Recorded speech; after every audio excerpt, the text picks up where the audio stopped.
I did not record those dice rolls. Good evening, everyone. How are you all? Welcome to Wobbly Player Syndrome, a 40k podcast done by this lot. This is the best you get. I'm sorry. Tonight we have the four of us here. We've got Adam. Hello, I'm seem to have a orange or red filter. We have Michael. Hi, hi. He's got the glow of God above him. And we have Mark. Hey, everybody. Who's just in a room that looks fairly lit. And we've got me as well, Greg. It's just my shiny head. Not enough hair. It reflects. Oh. You're the new emperor. The new emperor. Did you put your head in the shino ballo? It's gone a bit down from the golden throne to a PC chair with wheels. Got to get that polish on. Now I say thank you to Isabel and Prana Hill for resubscribing. Thank you very much. Doing it just before we started live. How rude. Didn't get the little dancing Space Marine. Outrageous. Yeah, that's much better. Thanks. Well, this one's green. This is green. Yeah. I see enough red. We don't need to see any more of that. Good point. Talk amongst yourselves. No. How are you all? How's your day? I'm just making sure we are streaming on. You can now watch us on Facebook. So I'm just making sure that is now working. One moment, caller. Why don't we talk about what we're going to talk about today? Great idea. Sounds like a plan, really. You start. Go on. What are we going to talk about today? Well, we're discussing that data slate. That data slate. That is correct. Yep. Yes, we are live. Good. Excellent. Yes, the data slate came out late, but it is out. There were many changes, good and bad. We thought we'd have a quick look. We're not going to go line by line because there's been enough people doing that line by line, and that's not us. That is far too much concentration. Mate, we can only do a podcast once a month, let alone Jesus. I thought you were sneezing, then I realised what you're doing. I was going line by line. Right, nothing like losing the everything within 30 seconds. It wasn't real. I didn't swear. Shit, no.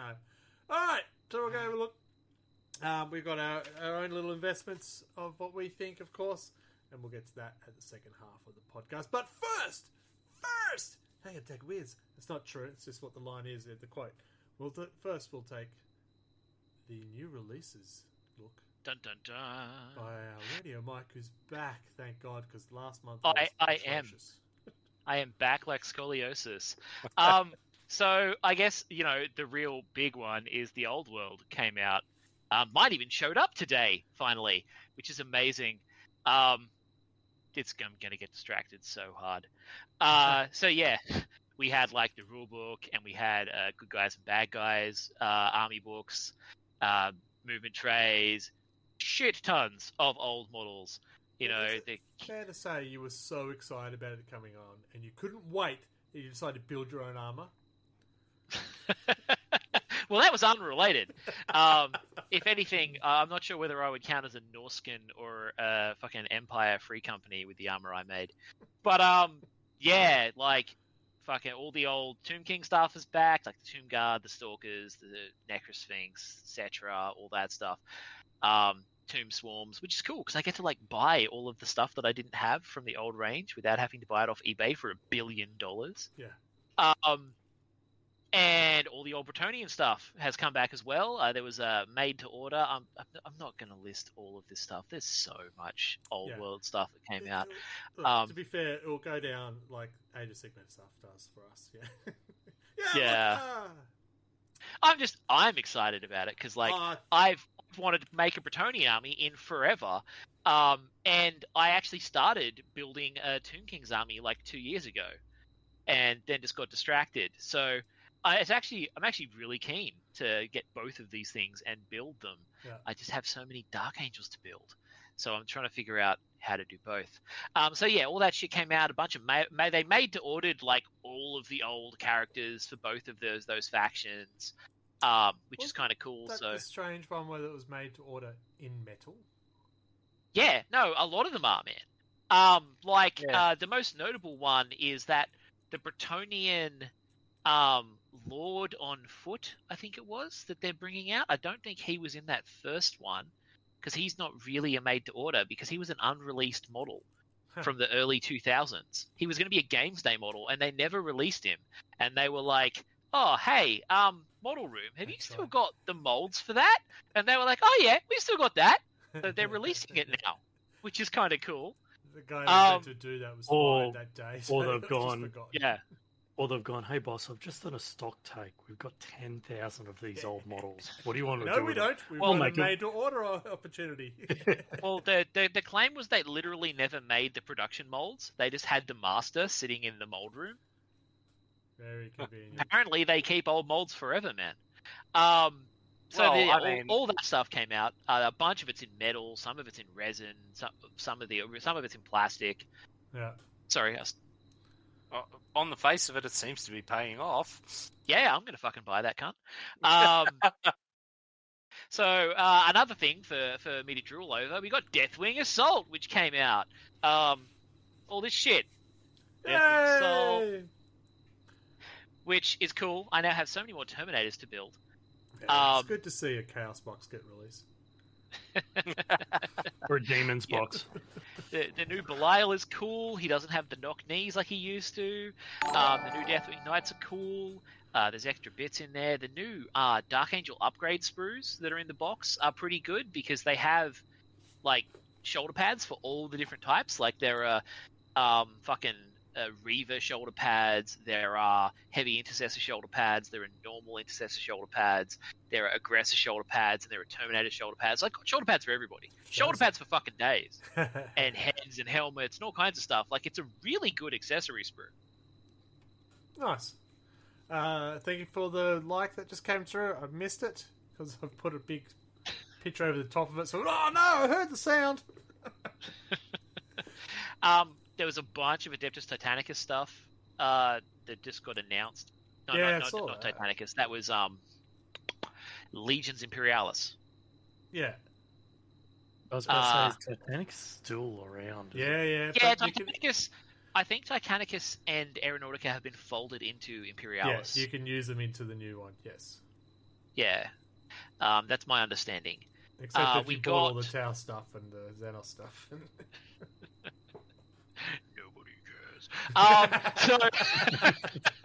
We also got the release of Uthak Blackhawk, I think his name is, the Black Library Commemorative Orc. Yes, so we went up and pre-ordered this weekend, and we were all very excited about it. And then we all saw the price tag and went, ooh. It seems to be the case for these commemorative models, eh? It's like, that's really cool. That's a lot of money for that. Yes, and I knew it would be a higher price, but I didn't expect it to be that higher price. Even when I was watching, I think it was Ospec Tactics, they were talking about it too, and they said the expected price for Australia, they said about $60, and they're almost $20 too low. So yes, when you go into the store to buy him, there's a wizened robed man by the door, and he's like, "You will pay a high price." Yes. For this model. And you're like, "Yeah, I know how capitalism works, old man." Yeah. Look, it's a beautiful model. It is a beautiful model. It made me go, yeah, I want it. Yeah, same. I think this weekend we're getting all of the stuff from Leviathan, the Space Marine stuff, is coming out. And it looks like a standard Space Marine Captain in Terminator armor box. Yeah, he came with in all the options, wasn't it? He didn't have all the options, did he? I thought he was a monopose in Leviathan. He was a mono. Yeah, the new actual box that has the multiple kits and options. That one's coming out alongside the Leviathan stuff. Right. Cool. And they're releasing the kill teams for the Space Marine Scouts and the Striking Scorpions. Oh yes, I saw that too. If anyone wants Primaris Scouts. I found a box of Scouts that I didn't know I had, like a fucking 50-litre tub with a bunch of Scouts in it. Yeah, I found my Scouts. I was looking for something else. Went, oh yeah, I forgot about them. Oh well.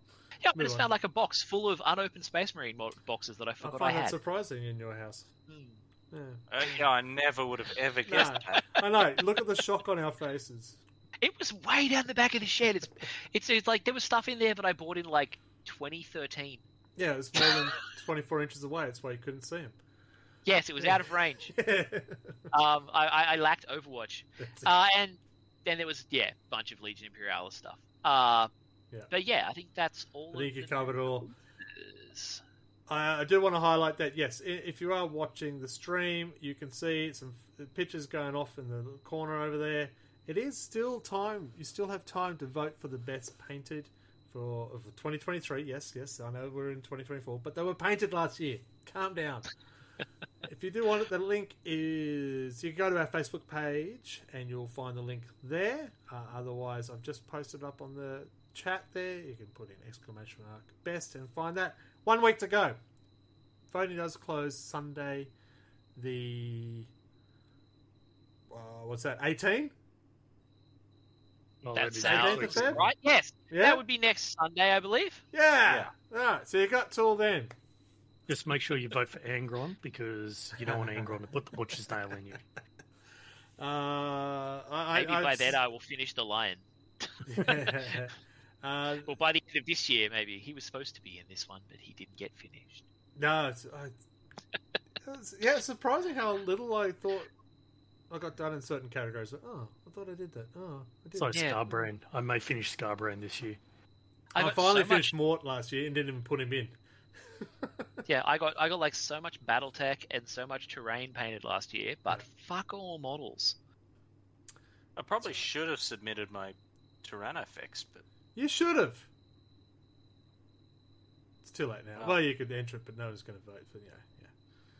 Yeah, probably not. No, because we've told everyone not to. Don't do it, people. He just wants hugs. Spiky ones.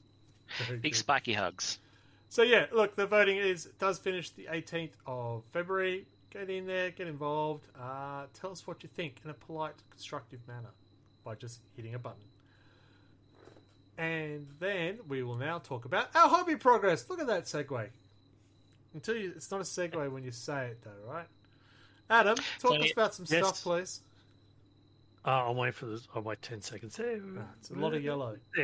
I did a lot of yellow when I was away for January. In fact, I painted 99% of my Space Marines. They're all done. I bought the PVA glue this afternoon to finish them and put the bases on them.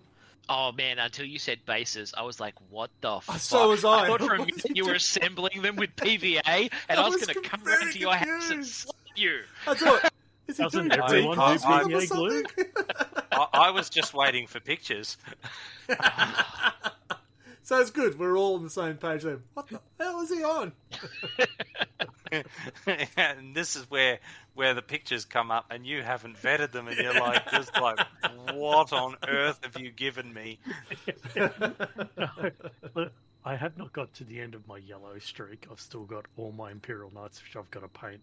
But I'm really happy with the way that these guys came out. I have a new VR/love for painting yellow.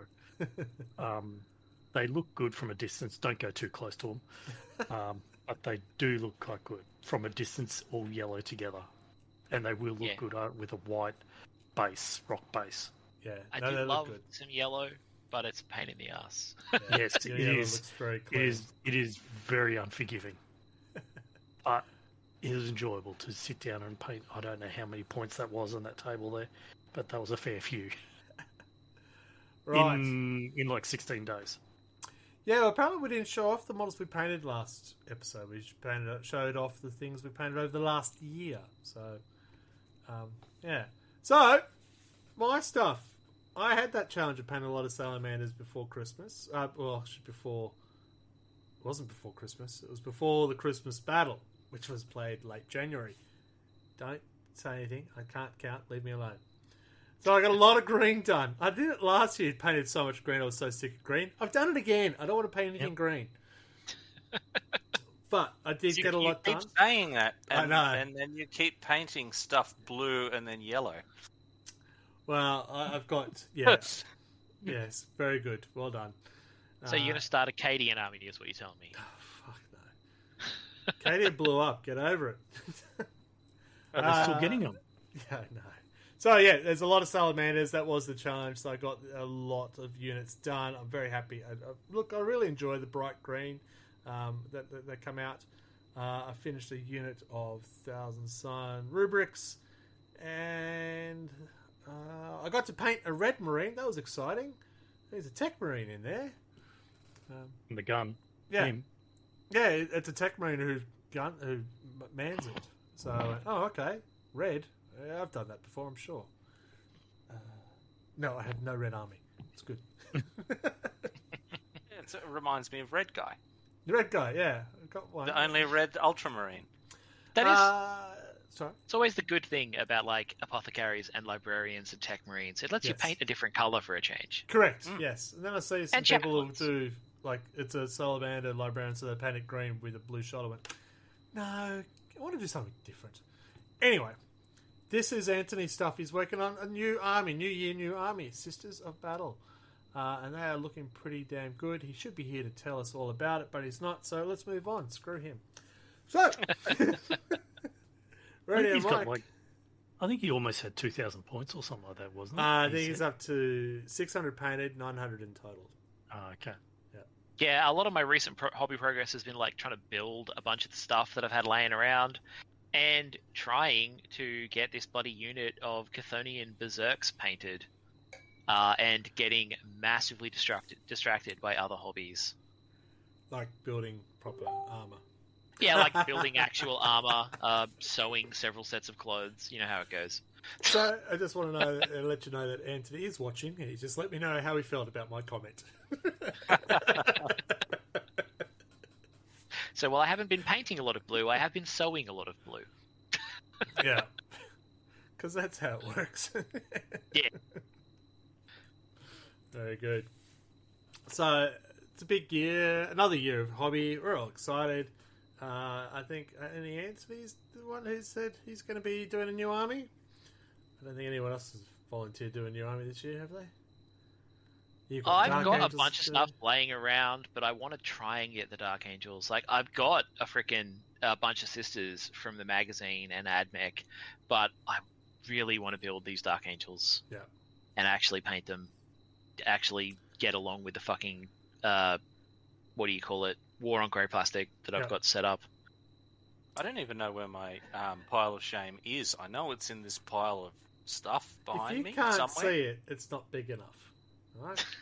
Well, I've been trying to cut down so that I can buy models again. Yeah, that's how hobby works. Mine's very easy. Yeah. You go out in my back. You go outside the back of my house, and you'll trip on it. I've been too busy building sheds. Mine's actually got pretty low, actually. Down to one shelf. Noise. Been quite good this year. I haven't bought anything new. Oh, I did buy it, but I've got something new Yeah. coming. It was a Christmas present that's finally arriving on Wednesday, and I cannot wait.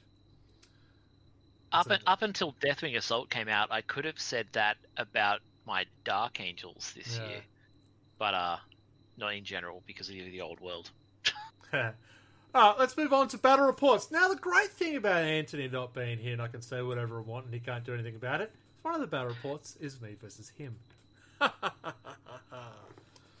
It is the Christmas battle that was done late January, and it was a big battle of 3k Salamanders, 3k Blood Angels. It was a glorious day. The Christmas tinsel was flowing. Baubles were bobbling. It was a good day, actually. It was a big day. That was, I think he brought the full Gravis force, and I brought a whole lot of stuff I hadn't used before. It was brutal, it was bloody, and the Salamanders got on top. It was glorious. So I believe that is a 2-1 in the last 3 matches, so I get the bragging rights, and that's why he's not here, because he's not allowed on yet. Yeah. But it's interesting, if I look at that army, and he would have to do the same, look at the armies now with the new data slate, there's units in there I just wouldn't take because they've just costed out. Redemptors is one. I said, wow, they've gone up. It makes me question how much would I do, but you'd be in turn having a lot more inventory. So it's going to be interesting times, but we'll talk about that later. So yes, it was good.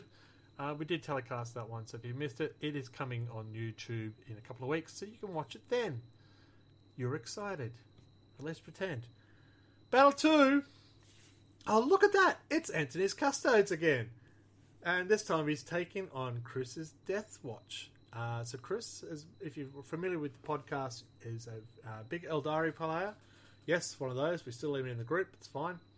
He has gone new army. He's gone Death Watch. Now, they've had a pretty big blow up with the new data slate as well. And this is the game after that. And the Custodes did not win. The Death Watch beat Custodes. Didn't see that coming. That's an interesting result. That's a lot of troops. Yeah. Death Watch. It is a lot of troops for Death Watch. So it does make things interesting to see where this... And we'll talk about it after that short little break about the data slate impacts that we know, we suspect. And so that was the 2 battle reports we had for this month. Yeah, there you go. That was you laughing. Fair enough. I heard that one. Very good. All right, so that's what our normal stuff we do. We're very excited about. Don't forget to vote. We're going to have a short break, and then we'll get into the meat of the cast. I forgot what we called it. Oh, they giveth, they taketh? Yes. Yeah, Yes. yeah. Just want to say we have a long strategy meeting about how we're going to title them. It's usually 30 seconds before we go live, and oh shit, what are we going to call it? So, Sometimes they're really good, and sometimes they're less good. they're all memorable. Or we hit the dartboard. They are other way some around. of the names of all time. Hang on, no, other way around. Deathwatch lost? What? You just... Yeah, that's what I thought. I read it. Oh, Deathwatch lost! Oh, I'm sorry, Anthony. I just assumed Chris won again. Maybe Chris didn't have the magic dice. Well, we'll talk about fate dice. It's alright, my bad. I did read that wrong. Whoops. Oops. Yeah. Well, for that, I'll walk away for 30 seconds and think about what I did. How's that? See you in 30 seconds. This is not a paid advertisement.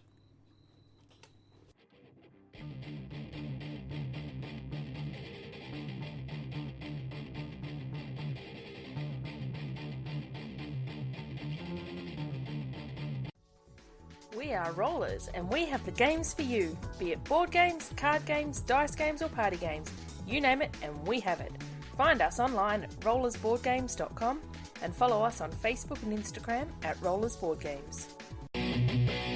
From acoustic to distortion, Storyboard Concept is music that's honest, relaxing, and full-bore rockin' music. Follow Colin at storyboardconcept.bandcamp.com.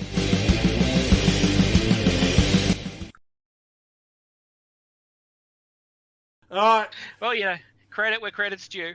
so I had a long, hard look at myself, pressed the wrong buttons, waited too long for the ads to break, and then come back to the main screen.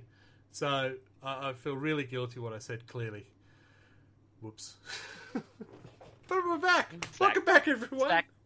Professional streamers, ladies and gentlemen. Technical issues It'll will be had. right at editing. Or everyone went, wow, that was a really quick podcast. These guys are short and sweet. Join us next week. Nope, we're done. It didn't even cover the topic. We just left them in suspense. Is there a technical issue? Yeah, the guy over here. Yeah, Twitch cancelled us. It's all about the anticipation. Oh, well done. All right, let's get into the meat of it. We want to talk about the new data slate that dropped out. Sorry, the new balance sheet that dropped with the new rule commentary. It's now 20 pages long. And, of course, the points cost was changed as well. We're not going to go line for line because attention span is not great and it's against the drug policy use of Twitch. There you go. So I was going to say, is that a Freudian slip about your opinion of the data slate, saying that it dropped out? No. What? I'm going to move on. Stop it. All right. Now I've lost my train of thought. Thank you so much. Where are we going? The data That's slate. what I do. The balance The data slate. slate. Not a data slate, it's a balance thing. Balance sheet. You're right. Whatever. I keep calling it the data slate. Yeah. See? editing. It's called the Balance Dataslate. That's why I keep calling it a Dataslate. I do love how Facebook is trying to put text when we talk, so it's called a dollar slate, according to Facebook. Man, I feel so bad for Facebook trying to figure out what we're saying. Like Canberrans. Now it's saying that Facebook, I feel bad for Facebook, and it's coming up again. Yeah, anyway, let's move on. So, we'll start and have a look at the rules commentary. How are we at with that? We'll do that, because the rules... Remember when they advertised new 10th edition? There was going to be a free-flowing game, less re-rolls, less interaction with multiple rules, and now we have 20 pages of rules commentary. Yeah, we're just going to have, like, universal special rules. It's going to be simple, chill. So, yes, to put into context, the previous... Because they bring out these rule commentaries every quarter, it was 16 pages, and now it's 20. So they've actually added an extra 4 pages of rules commentary. I didn't think people were getting it that wrong. I never underestimate people's ability to get it wrong. Yeah, look, a lot of it... Look, the majority of it is pretty clean-cut, just common sense, way it's meant to be played, and just getting rid of any sort of grey area. I don't feel there's much in there that makes me go, oh, okay. Except now we did read about devastating wounds and mortal wounds, just to clarify a couple of things on that, but I think we got that sorted out, didn't we? Yeah. Yeah. The reason we were looking at that is because of the Custodes has a special comment in their data slate, but we'll talk about it in a moment. What popped out? Oh, excuse me. What popped out for you guys in the rules commentary that you think it went? Oh, didn't expect that. Or yeah, duh. Because there's usually a lot of duh moments. Yeah. What popped out at me was just how big it is. I haven't really had much chance to read through though. But yeah, I think a lot of it comes across as sucking eggs, really. I don't know, I just saw the Ruins of Visibility section. Terran models that are within this terrain feature can also see out. Yeah. Duh. Yeah, I mean, I guess a lot of that really sort of covers off the spirit of rules rather than, because, like it was mentioned earlier, 8th edition assault weapons couldn't be used if you followed it directly to the super letter. Strictly, yeah. And stuff like that. Yeah. And I guess you need this to sort of stop the rules lawyering a bit. Yeah, I guess there's one. It's a good point. The assault one, but also there's one that popped up was the damage characteristic. When in particular, when people say it's a D6 plus 1 damage, but you reduce damage by 0, but you still get hit by 1 because it's plus 1. No, it's D6 plus 1. That's the damage. If you reduce it down to 0, I take 0 wounds. And they actually had to clarify that in the commentary. Well, that was clarified in the original commentary. Like, that shouldn't have needed clarifying. It is a new insert into the commentary, yeah. Because the plus 1 is not an actual modifier, it is the actual total wounds. It's not a modifier. Oh, yeah, okay. Yeah, they assumed that it nullified the D6, not the plus 1. That's where the thinking was. That's dumb shit that shouldn't need to be clarified, but I can see that they did too, because people will do that. Yeah. So, yeah. And things like that, as I said, I can't think of anything that sort of popped out and sort of go, oh yeah, that makes sense. I do like how they had to stipulate for the hazardous rule that if you blow yourself up, the unit with the gun, the model with the gun, is the one that has to die. You can't kill the guy next to him, then still shoot the game the next turn. So, I mean, that came out immediately as a tactic. Like, the first thing I saw people talking about in the Dark Angel forums was sticking Hellblasters in a transport, killing the transport with the Hellblasters when they hazardous to kill the vehicle, and then them getting out, and then continuing to fire, basically. Doesn't work that way, people. Yeah. It's amazing though the creativity sometimes what people come up with. So, look, they haven't stipulated that I can't do it. It must be allowed. I fucking hate that method of rules argument. It doesn't say a dog can't play basketball. Yes, that is correct. I'll have a quick look to see if anyone said anything on Facebook. No, good. So, not really too outraged or nothing's. Yeah, as I said, I scanned through this and I'm like, they're clarifying as close as possible. I'm like, they did. You know, like, some of the erratas on the command reroll and rapid egress were made though, so there's some. And I mean, they're clarifying destroyed models. Yeah. Like, as I said, some of this is. Yeah. There were people arguing about destroyed models. I'm trying to remember what they were arguing about. There was one that was. They've clarified destroyed units, destroyed models, and destroyed by. So yeah, there was much argument being had. Yeah. To get to that level, you know, like it's. Yeah, it's an interesting look at the community, but it would be outliers, and maybe those outliers are in the tournaments, because I don't think I would hope the majority of people. I guarantee that there were people doing things like, oh well, that was destroyed by your vehicle exploding, but I caused your vehicle to explode, therefore it's destroyed by me, and triggers my rule. I bet that kind of stuff was happening. Potentially. Yeah, maybe. Don't know. It's kind of weird. I said nothing really outrageous that thing. Let's talk about the balance slate itself then. Well, look, to be fair, it's got a balance data slate. There we go. That's what I said. Well, I don't listen to you.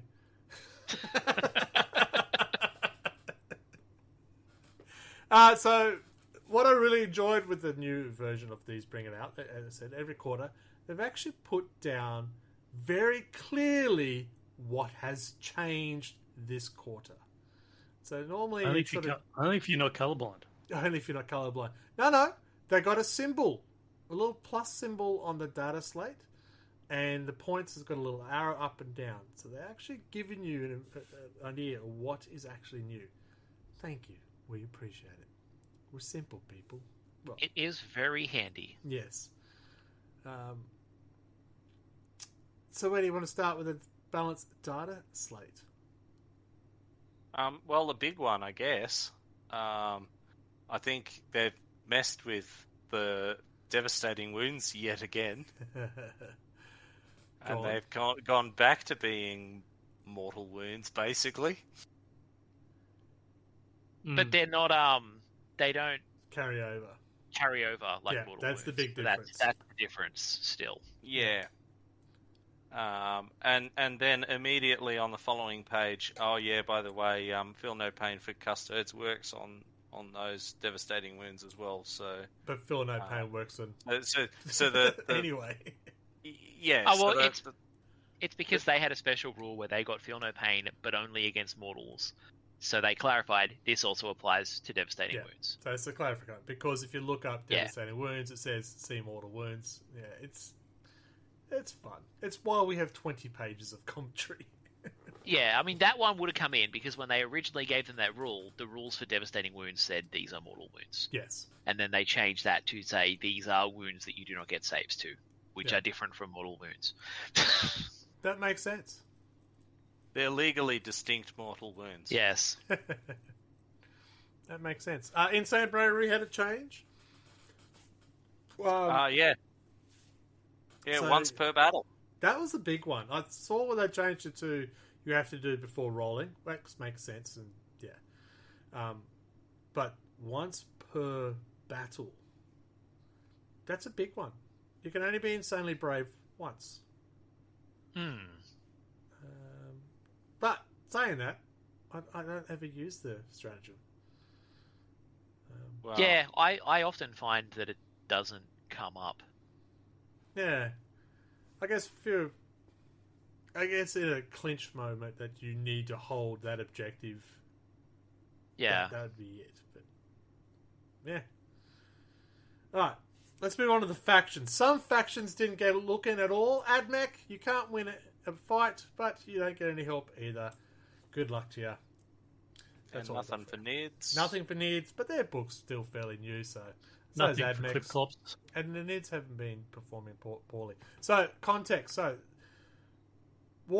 Games Workshop brings out these data balance slates based on win-loss rates that they collect over Black Magic.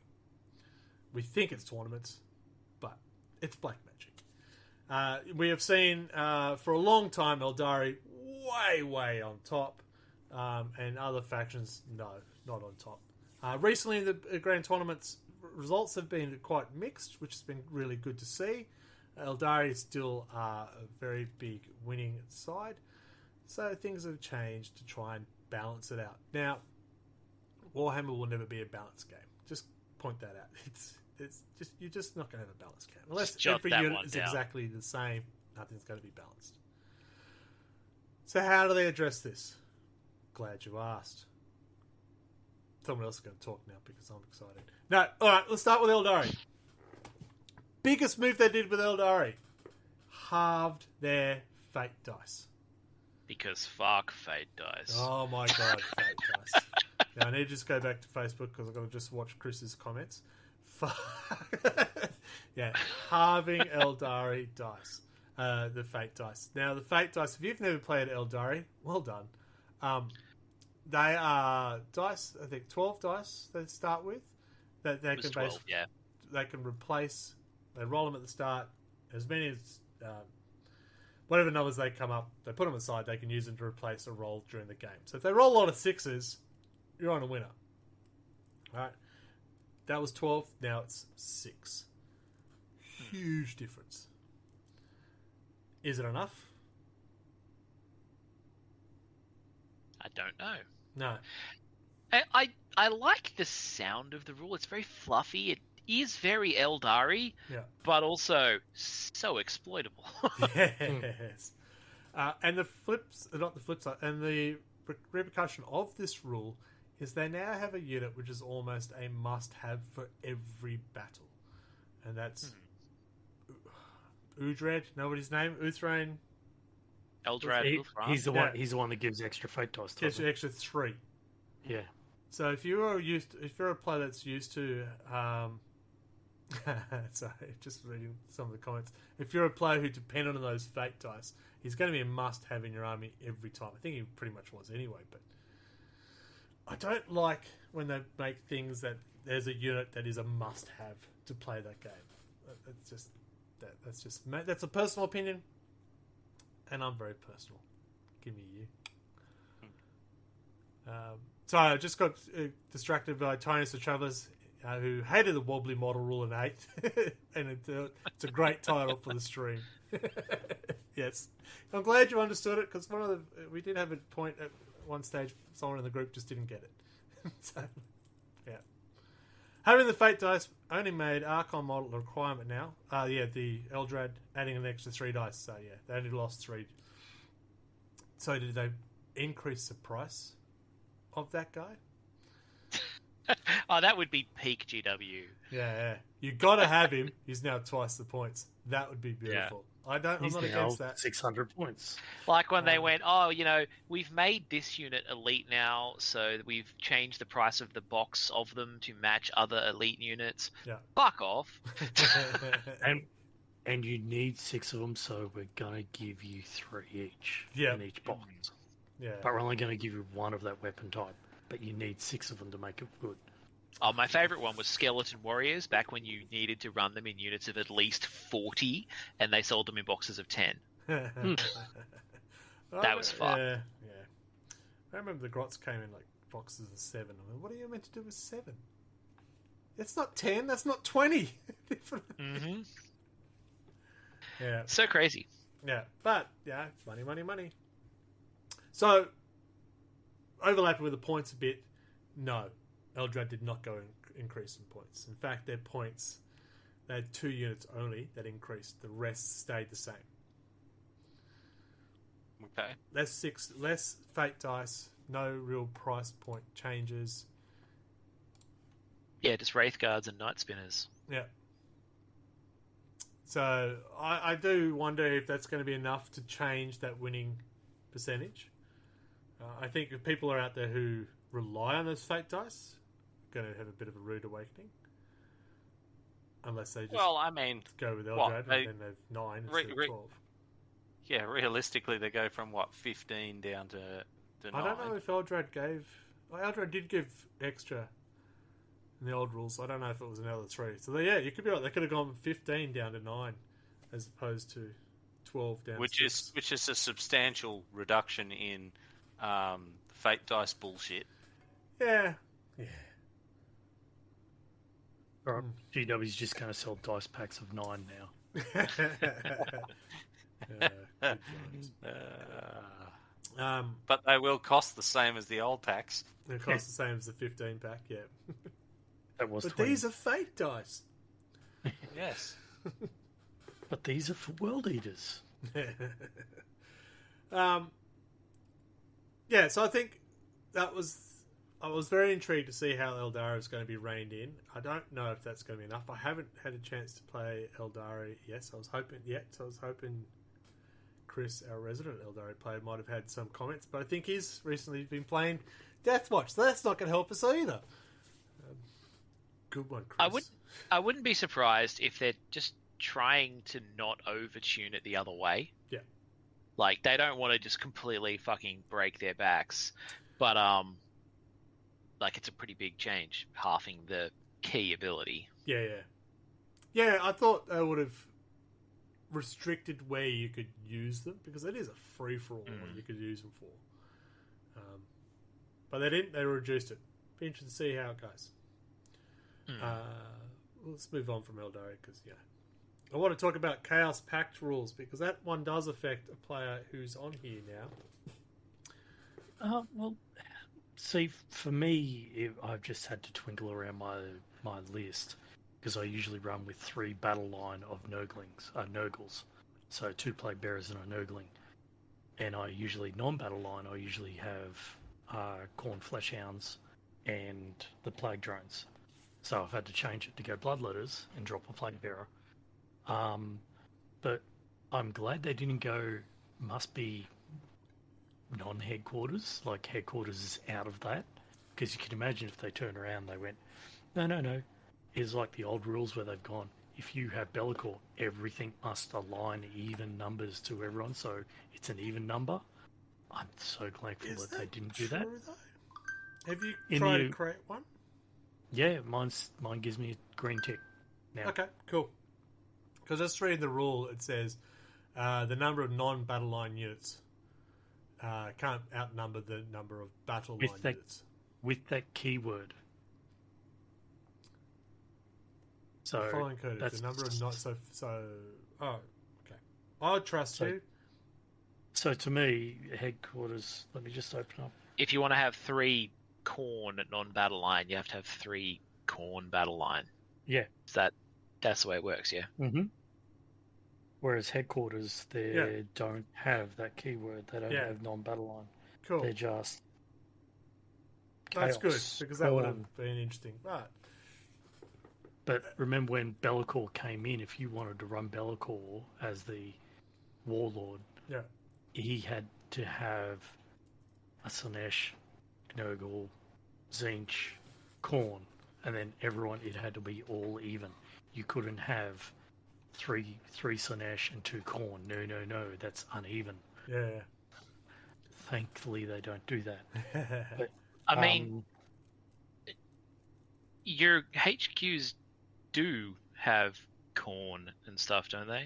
They do. Yeah. But I just tried the app just then, and I could have a Khorne Blade Master and a Daemonet, and it's legal. Daemonet says the battle line, and it was legal. But if I tried to put in a Burning Chariot, because that's not... No, it's got a tick as well. That makes no sense.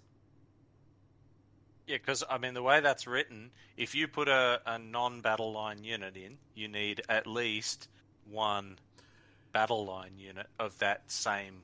Yeah, reading the rule, if you want to have a Bloodthirster, you have to have a squad of Khorne battle line to equal that out. Yeah.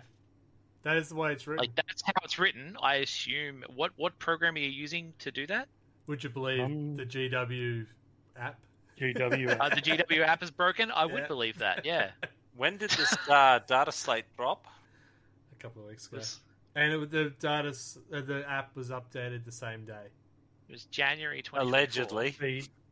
The only thing I can see there and go that it's following keywords, non-battle line units with... Non-battle line is not a keyword, though. Battle line is a keyword. Yeah. Yeah, like it's interesting. The wording is that it's talking about the keywords Khorne, Tzeentch, Nurgle, Slaanesh. Maybe because it's got the character key word in there that's allowing it. But as written, you should not be able to have a Bloodthirster unless you've got at least a squad of Blood Eaters. Yeah, that's what the rule's written to say. Yeah. Yeah, but you could turn around and go, but it's a character. To the rules commentary. It doesn't make a difference. It's got nothing to do with the character keyword. So it doesn't say characters are an exception. Yeah. Or does it, in the Demonic Pact rule? Because it's an additional... It's an additional Demonic thing. Pact rule. Oh, yeah, if that's... Yeah, it's a faction rule. Yeah. So, while you're looking that up, Tiny Said Travelers is saying the tax came in around when John Whatever, head of beta testing, lost to a Chaos Knight list, rocking 2 Lords of Change. Chaos Knights and 2 Lords of Change. I run mine with 2 Demon Princes only. But now I can't do that unless I have a unit of battle line to go with it as an ally. So the biggest impact will be the ally side of things. So, so you can't just go. You can't just load up all on. Here's all my army. Oh, here's a Greater Demon and Nurgle as well as an ally. Yeah, because they'll need to have Plague Bearers as well to be able to do that. Yeah. So instead of and I believe 200-something points, you're now adding 400 points. Yeah, I believe that would be what it would be, to stop you just tacking on greater demons from the faction you're not using, so to speak. Yep. That's exactly what I'm reading there. So my list that I currently have is null and void. Yay, you get to buy more stuff. That wasn't their plan at all. Shalaxi is... If I want to run Shalaxi, I need to run Demonettes. We know someone who's getting rid of some demons. So I don't need to. I need 2 squads of pinks if I want to run my Lord of Change and the Changeling. Yeah, so, going by the rule? Correct. Going by the rule, which means other units in the dark. That can't be right. I mean, I'm surprised that wasn't there to begin with. Like, that's often been how demons worked. It's a free-for-all at the moment, But having to have 2 pink horrors to be able to have 2 HQ... Well, it's fair. It would be the only army that does that. But it says... I can have 5 HQ in any other hang on, army. you're talking units there. Yeah. So your HQ... Everything is a unit. Yeah. Yeah. So it's not like, like if your HQ happens to be 2 models, but it's that doesn't count as 2 units if it's 1 unit. No. So why would you need 2 squads of pinks? Because if he's got the Lord of Change and Varys Fate Weaver, whatever, he would need to have. Oh, okay. So he's grabbing the 2. Yeah. He would need 2 pink horrors as well. It's annoying. I know how you feel. I used to have to do this with my fucking 30k Iron Wing army. I had to have 1 armored, one like tank for every non-tank unit in the army, and it was really fucking annoying. But thematically, I've got no issues with it at all. Look, I don't have an issue with it either. It's just you're going to see, and I'm just doing it now. I'm going to see you're going to see, the cheapest battle lines for each unit, obviously Bloodletters. Nurglings, if you want it. So, unfortunately, I do not have any Nurgling in my units. So I think that's going to be your best investment. Bulldogs, thank you very much for the subscription. 27 months, mate. What do you do with your life? I mean, thank you. Blue Horrors are quite cheap. Yeah. So, interesting. And then you got the Chaos, what they've done with the Chaos Marines as well. So, again, they've focused on the keywords of the Khorne, Zench, Slaanesh, Nurgle, where basically a Nurgle Rhino which has got extra toughness, I think that's what it is or something like that, can no longer have the Khorne Berserkers inside it because they don't get along. Yeah. Yeah. So you can't quite get that. I'll take the tough bit over here to get my weaker but my more attacking ones over here. I think what you're seeing is they're cracking down on the soup. Yeah, Tiniest of Travelers talking about the rule of three. It's their version of the rule of three. It's sort of coming in a bit, which to an extent, yeah, I can see that. But the rule of three is still in play, isn't it? Yeah, yeah. I thought so. Except for Battleline, I'm sure the rule of three is still in play. Yeah. There you go. I have just done my Nurgle, my Demons army. I now have 2 Blue Horrors, Demonettes, and Bloodletters, and I have no other units except for headquarters. Yeah, well, it'd still be terrifying to see that charged at me, so yeah. And all my units have not changed. So, Be'lakor, Bloodthirster, Lord of Change, Shalaxi, and the Changeling. Yeah.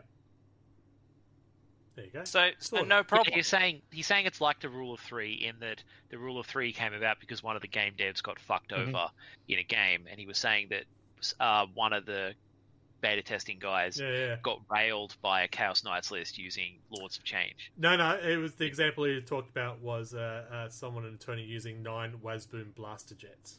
Yeah, post above that. Yeah, above that was the tax. And then I remember there was the 6 Storm Ravens. Yeah, on one list. It always happens. Some dude creates some stupid fucking list, and one of the devs is like, "Wow, fuck that." Never thought you could fit that in the list. Look, I think we had an episode about putting a pin in an army that never finished because rules change, and you sort of go, that doesn't work anymore. Yeah, well, that's fine. That's fine. Well, it's like I'm glad I didn't make any Deathwing Knight units that were 10 strong because you can't run them anymore. Yeah. Now they have to be 5. Yeah. That's fine. Then again, it's like I made 20-man fucking Votan squads, and now there can only be 10.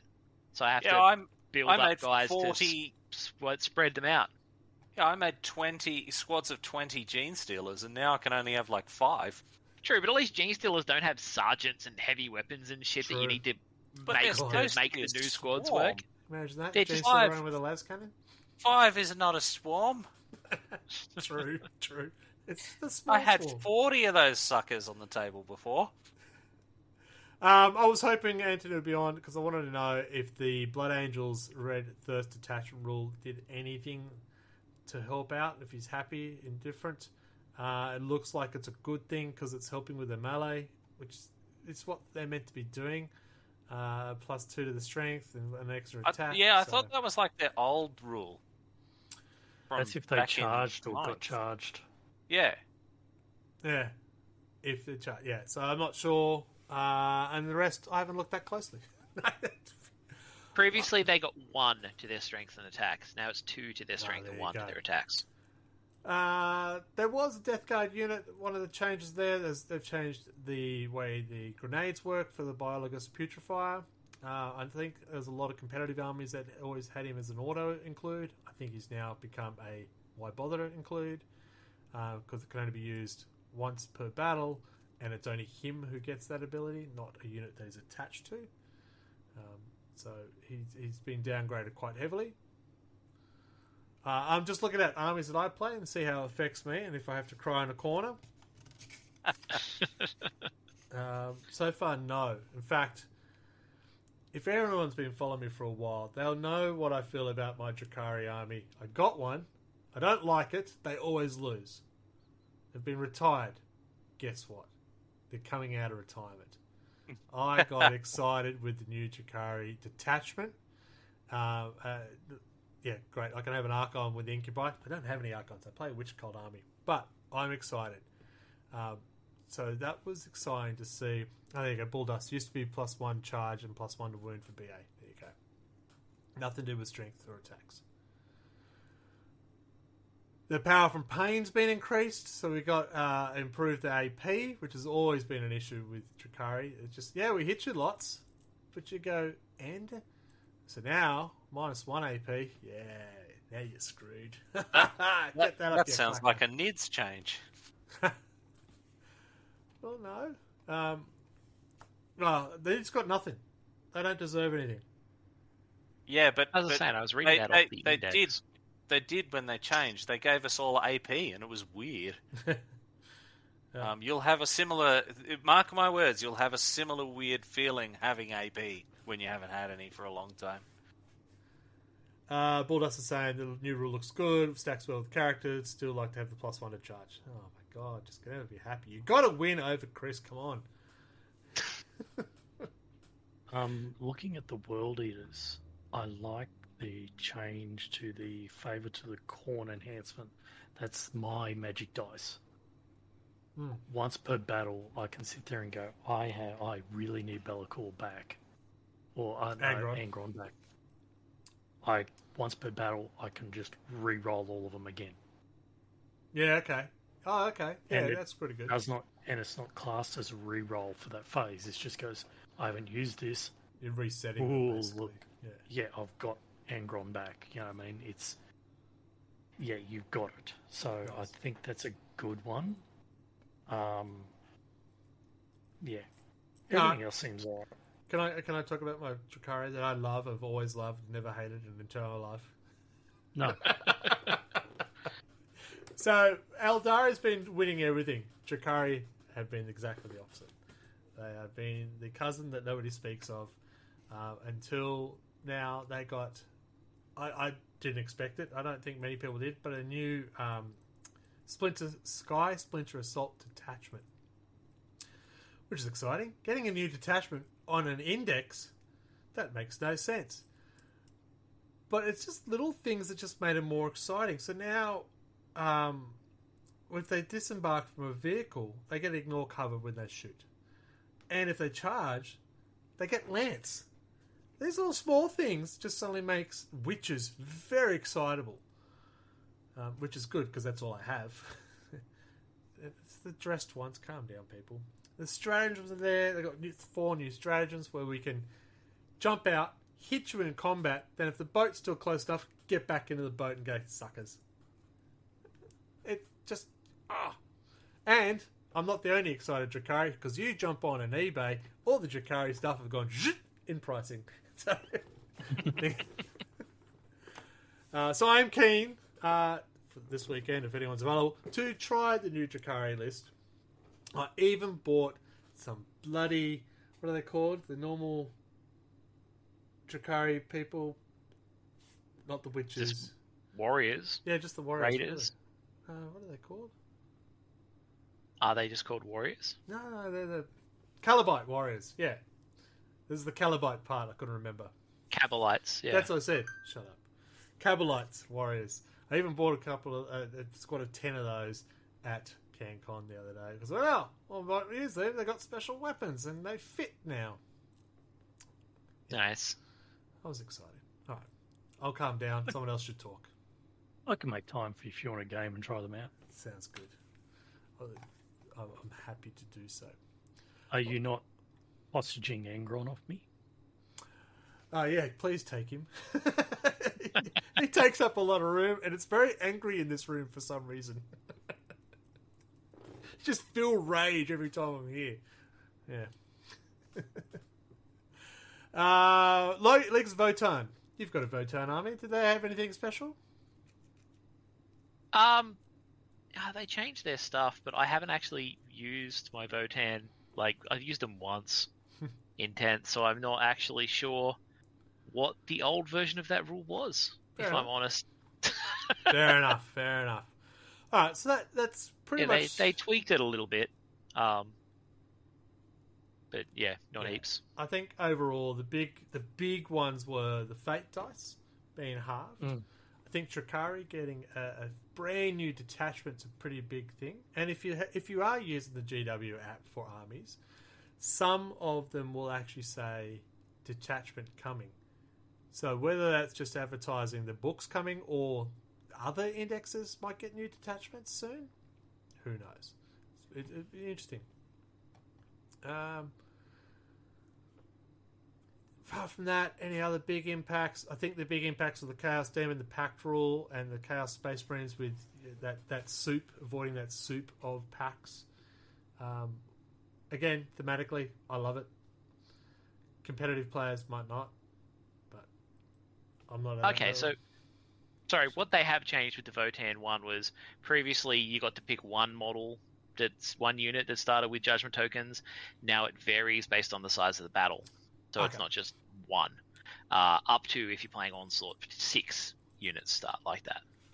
Which, yeah, I guess that's pretty handy, having 2 judgment tokens on like potentially 6 models. At the very least, they've doubled it from 1 to 2 in the smallest games. Yeah. I'm not sure if that will make up for all of the other problems that Votann have, that one change, but...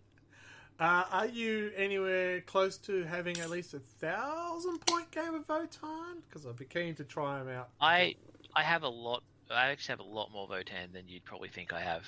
Well, I know you've got a lot. Are they ready to be... No, it doesn't have to be seen via camera, but They're all seen in built. Oh, let's arrange a time. Come on. And then that'll have 2 games. Then just Actually, no, they're not all built, but a lot of them are built. Fair enough. Well, we'll work that out then. All right, let's go to the points. Because there was a lot of shake-up in the points. It's very clear that GW does not like indirect fire or aircraft. Because they were the two that were beaten senseless with the point stick. They really go back and forth on fucking aircraft and stuff like that. Yeah. You know? They're constantly having to nerf aircraft. It seems like in addition, they're like, oh man, aircraft are too popular. Well, just for example, the only price change that happened that went up for the Drukhari was the Void Raven bomber. Everything else essentially went down. Is the Night Spinner also a flyer? Night Spinner is an indirect, so he got smashed with points. The Desolation, the t-shirt launchers, they've been increased. Yeah, the Desolators got fucking wrecked twice. as well. Like they can't be 10-man squads anymore either. Yeah, got smacked twice. The fucking Astra Militarum, Manticores. Yeah, man, and Wyverns. So, but really, did they play just that much? Manticores, man. Not even. It wasn't Wyvern. the Wyverns. It was the Manticores only. Just that was Manticores. odd. That was the only change in the entire Astra Militarum there. That was very strange. Games Workshop always have hated Manticores. But why? People just hate them, man. Like back when I last played with my guard at CanCon, people were fucking terrified of the Manticores. You know, I only had one, and people were horrified by it. Okay. I remember building the Wyvern and said, "No, I'll go Wyvern. I don't want a Manticore." And I don't know what my reasoning was for that, but yeah. Are the Wyverns the Hydra? Hydra, yeah. Sorry, the Manticore is Manticore Death Strike launcher. One bomb Death Strike launcher. Yeah. Yeah, no one uses Death Strike launchers. Pushes people off the objective marker. So yeah, I'm gonna bomb it here next turn. It's gonna cost me more points to do so, but yeah, wasn't aware that was being an issue. Wasn't aware that Astra Militarum was actually a threat. Sorry. I mean, it doesn't look like they were a threat in general. It just looks like they were like they were just like fuck Manticores specifically. Yeah. Maybe there was a dart thrown. Indirect fire. I'll give you indirect fire. Throws a dart. Yep. Adam, you'd be happy. Chaos Demons went ridiculously down in price unless you like Nurglings and Blue Scribes. Yeah, exactly. I'm sitting there going, yeah, look, Keeper of Secrets gone up, but I don't really play Keeper of Secrets anymore. But Demonettes went down a bit cheaper. But now you've got to look at having those things in there. But I think that's what the balance is, isn't it? You're forced to do it. We'll make it a little bit cheaper for you to be able to do it. Which is nice. GW can be nice. Bloodthirster didn't change. Man, Deathwing Knights. Sorry, I was just like, I realized there's a Dark Angel section in there, but it's like outdated by the new codex. Yeah. And yeah, Deathwing Knights went up in points by a lot. They went from 235 to 290. Oh, what was the big one that I saw? And I said, what? Why? They're going to move. And Deathwing Terminators got cheaper. Yeah, it's a real mix of points. Like, Chaos Demons did really well. Chaos Knights did really well. I was going, that is awesome. I don't mind that at all. Your Plague Burst Crawler's gone Sorry, up. no, Deathwing Terminators were more expensive. Yeah, Plague Burst Crawler went up. Imperial Knights got cuts pretty much across the board. Imperial Knights, yeah. So the Knights. Yeah. So it's funny how they've worked this out. Votan got all raises. Yeah, and it is definitely based on results at tournaments, what they're seeing, the lists, because why would cultists go up in price? They did, though. Because people are running lots of cultists. So, that's not what we meant. What you'd be doing. People went, these are really cheap. We'll just take a whole shit ton of them. The thing is that, like, I see the Centurion Devastator squads. Those went up. But looking at the points, they're so much cheaper than they used to be. Yeah. I remember when running 3 of those was like 250 points, and I was just like, nope, never using them. Right. So what we'll do, we'll just go brief faction, very quick. Adeptus Sororitas, anything that was... I don't know enough to say yay or nay. Wallsuit's going down seems like a good thing. The Exorcist, that's indirect fire, isn't it?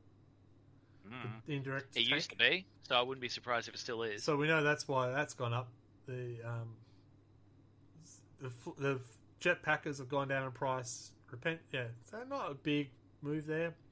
Custodies went down in price.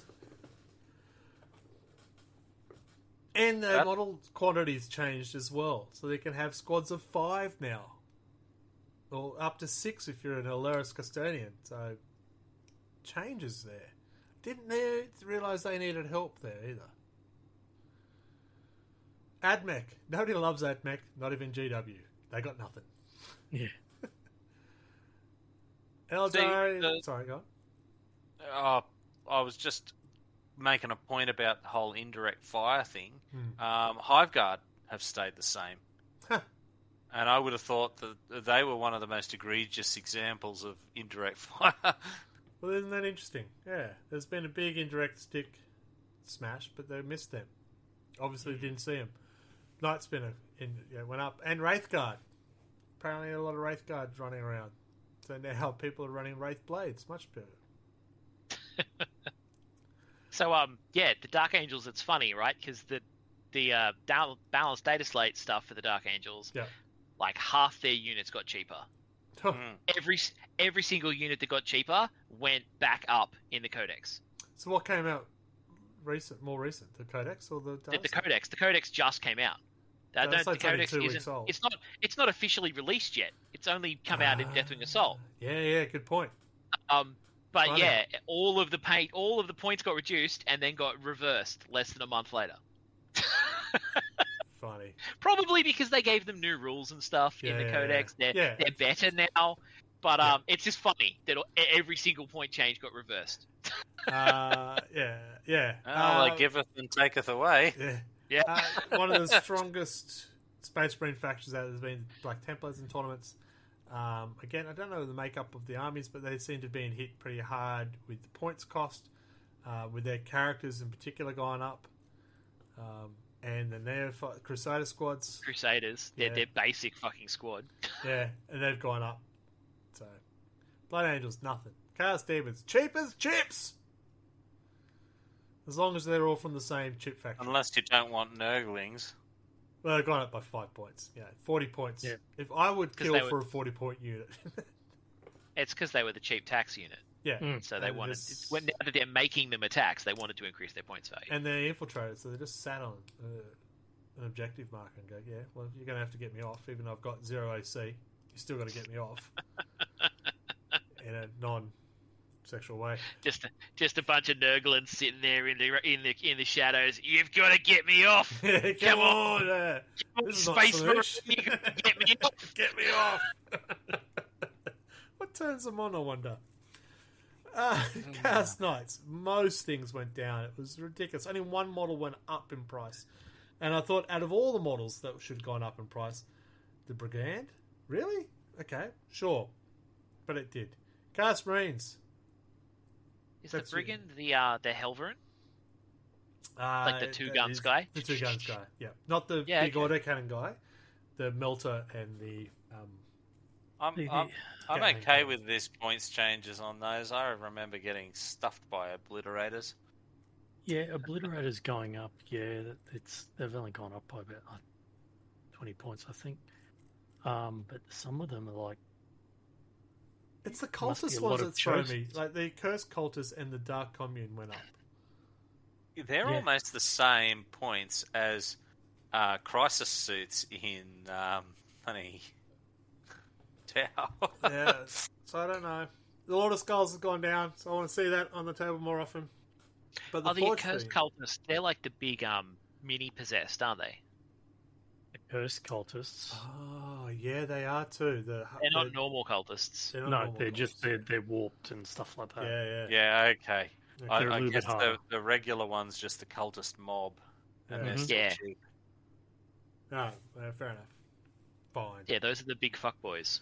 But I didn't realise Obliterators were playing a big part. They went up. Warp Talons went up. Chosen went up. It's kind of weird. Dark Angels. Well, we discussed that. Lions gone down. According to gone this. back up though. Went back up. Yeah. So Death Guard. Not long ago, they reduced Plague Marines, and it became, I'm basically doing a swarm army of Plague Marines now. Guess what? Plague Marines have increased in price. Make up your fucking mind.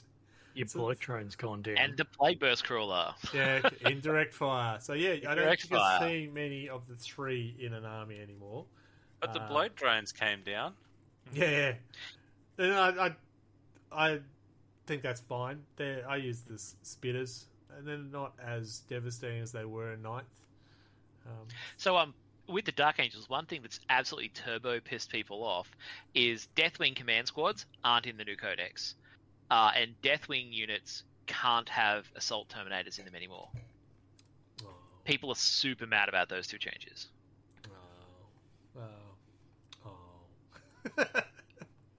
I remember fighting against you with Dark Angels, I think, last edition, and I went, why won't these fuckers die? They weren't even Terminator Deathwing. They were just Blade Guard. Oh, so that was the one thing I thought was really strange with the point costs in their Death Guard. Death Shroud Terminators went down in price.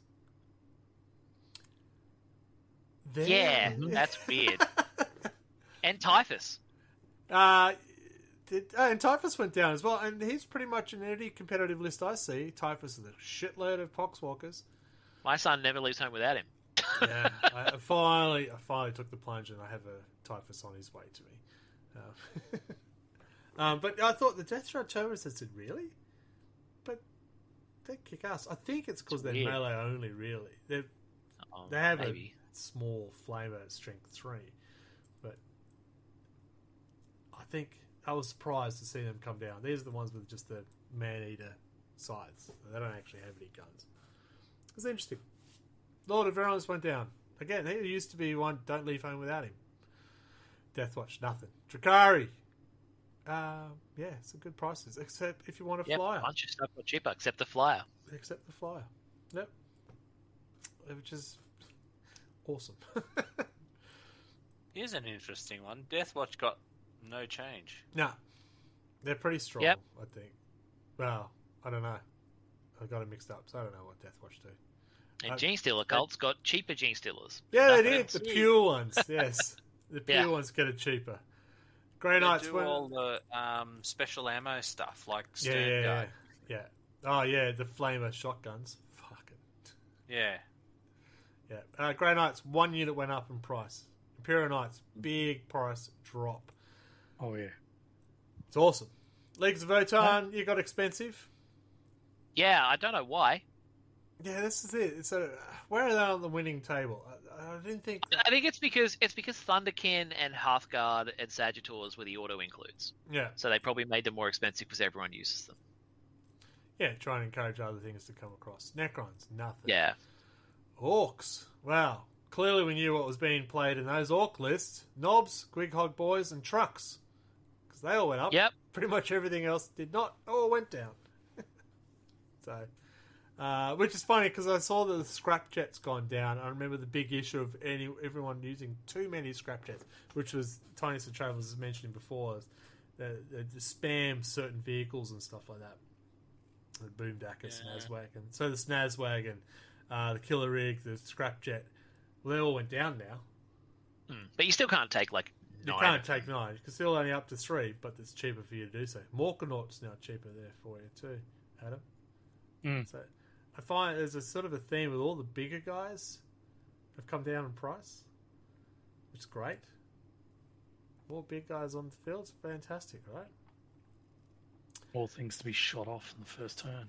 Yeah. Now, every one of us here has a Space Marine army of some sort of flavour. So we'll spend a little bit more time with the Space Marine one, because I think there are some key ones that sort of went, oh, really? Ah, shit. Oh, that's cool. Items. So I'll just give you time to bring the Space Marines up. Desolation squads didn't actually get more expensive. They just can't be 10 men. Yeah. Isn't that weird? That's interesting. Indirect got a big stick, except if you're that guy. Except them. Yeah. Oh, halving the size of the squad is kind of a big stick. It is a big stick, yes, true. Maybe Intercessor's squad. Oh no, it's gone cheaper. I saw the wrong way around. So that's good for my Imperial Fists, because I'd like heavy Intercessors squads. Hang on. We're hanging. Have they legendized the Thunderfire cannons? That was ages ago, wasn't it? Yeah, I think so. Or did you go down to page 2? I did. Yeah, it's not there either. Yeah, they're not there. Yeah, I'm pretty sure they did that with like Tented, didn't they? Like that's been done for ages. Yeah. I think. Just I play guess it it as a shows fire how- strike turret. I think that's what they also came out with. All those legendary ones, just play as. I think that would be played as a Yeah, fire there was a big strike play turret. this as that, play Yeah. that as that. I can't imagine why that wouldn't have been a thing for Space Marine players for a while there, because Well, I mean, there was so many things to be mad about at the time. it was kind of their artillery. Yeah. Aggressor squads went up. Why? Mm.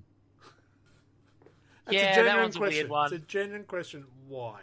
Um, But I know why. When I played Anthony last, who had a squad of 6 of them with a captain and the biologist, no, not the putrefy one, the Space Marine biologist apothecary, with the not the flamer gauntlets, the bolter gauntlets, Heavy storm gauntlets, Yeah. whatever they are. Yeah. which then made, because the apothecary thing guy made it all lethal hits. 6 of those shooting at you is a crap load of bullets at a toughness 5. I feel that's why they did it, but but the apothecary biologist didn't make any didn't get any increase. and I feel that that's a big stick that's also hurt the Flamestorm gauntlets, which aren't as impressive. But that's what I run. I can't do things like that, and now that it's more expensive, do I really want to do it? But I do, because I play Salamanders and they're flamers. That's a thematic thing. Yeah. Well, you just have to accept the fact that it'll be more expensive to be fluff. If you know me for a while now, when have I ever accepted it? fucking. Yeah. Yeah. So I thought that was strange. Why then went up? Be good words. Strength 4 gauntlets. Yeah. Don't know. Centurion Devastator squads went up. People play them? Well, yeah. As I said, I remember them when they were when it was 250 points for 3 models. So they just never got on the table unless I was like running some ungodly amount of points and needed another unit. Yeah.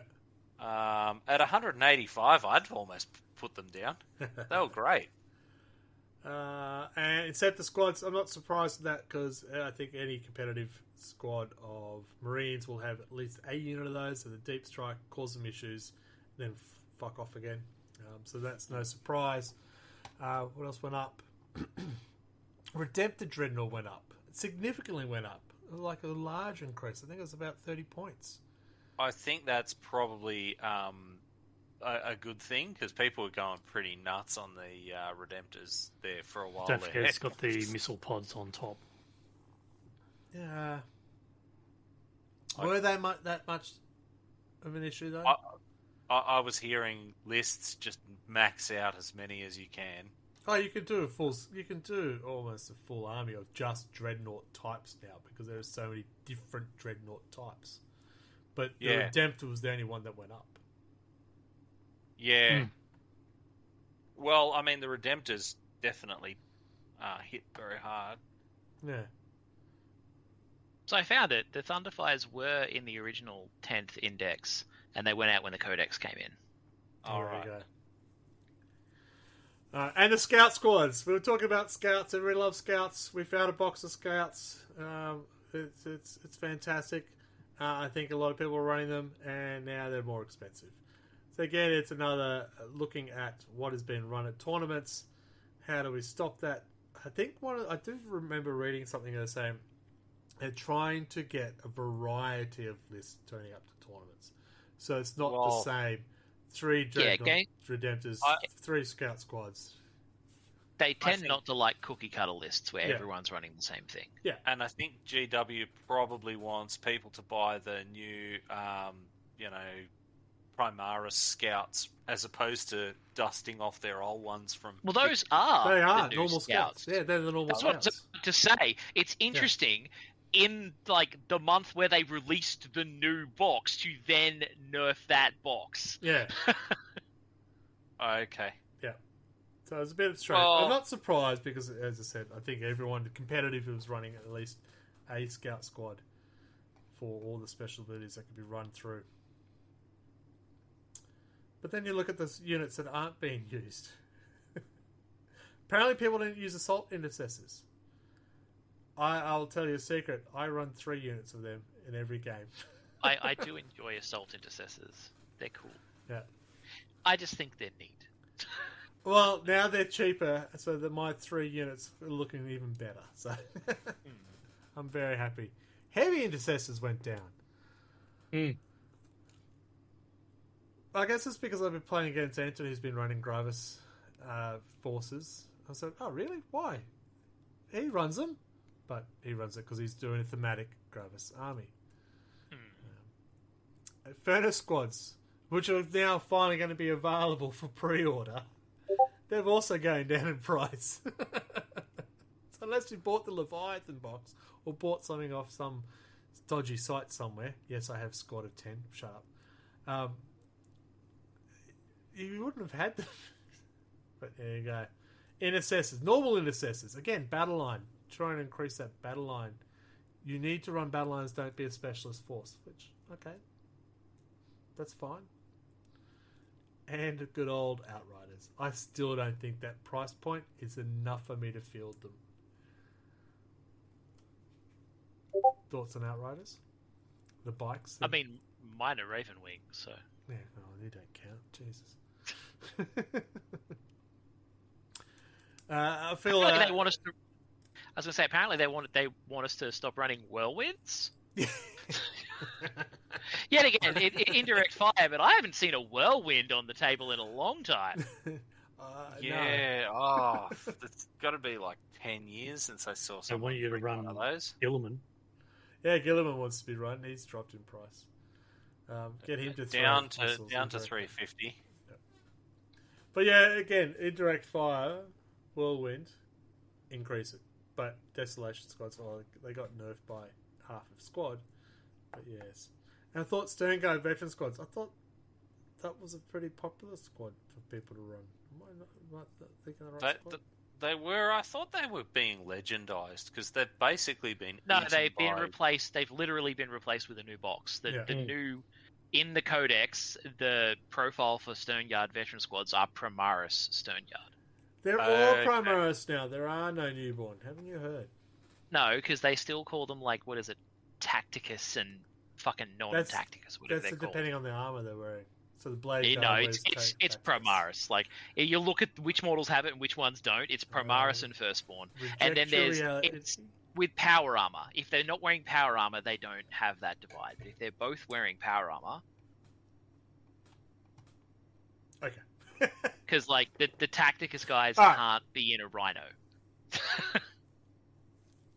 But they can be in the other stuff, including a drop Yeah. pod. Just a little hint there, people. Because as I said, I'm surprised they still exist. Because as I said, they've kind of been eaten by Deathwatch. I mean, not really. Their special ammo got taken off them, and then Yeah, like, but they well, what's made the their like point? combi weapons cool. Yeah. Compy punching. It's fun. Anything you want to highlight in the Space Marine side of things? We'll keep going. I don't want to get too stuck on points. Yeah, that's. Space Wolves, nothing. Tau, a mixture. Crisis battle suits went up. But Yeah, commanders the went down. cross-suits. And the I'm big, surprised Riptides went down. Again, the big guys. Riptide battlesuit, down. Sting, Vespid went down as well. I'm interested to see where the Kroot now fit with the new Kroot coming out.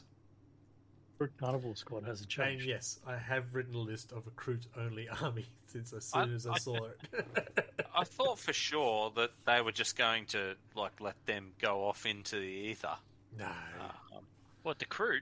Yeah, It's a pretty cool They're part. like yeah, they're the coolest part of the Tau. Yeah. I know that, but for like 5 editions, they've basically been like Kroot. What Kroot? There haven't been a lot of love, but now there are, and it looks fun and exciting, and I'm not doing a new army this year, so we'll move on. 1,000 Suns, no points. Tyranids, a mixture. They don't like Death Leapers. Or gargoyles, or pyrovores. Are Pyrovores indirect fire? From memory, no. Nobody was taking those for years and years. They weren't worth having, from memory, unless 10th has changed them drastically. They were always kind of one of those. Yeah, like I'll just take like anything else. Do you think that there's been a recognition of pure melee units need help? Because I'm looking at what's there. The Screamer Killers dropped in points. The Broodlords dropped in points. Gene Stealers dropped in points.